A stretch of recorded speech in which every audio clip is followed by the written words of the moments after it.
Well, I got a little setup. Got the valve springs camshaft. That's the old springs. I'll break it in with these old springs. I'll take the center spring out and just run it with the old stock single spring. Rods, oil pump shaft, bearings, pan, timing cover, and no engine.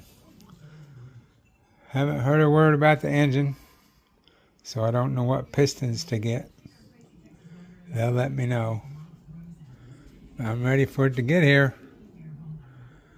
Just wasting the days away on my garden and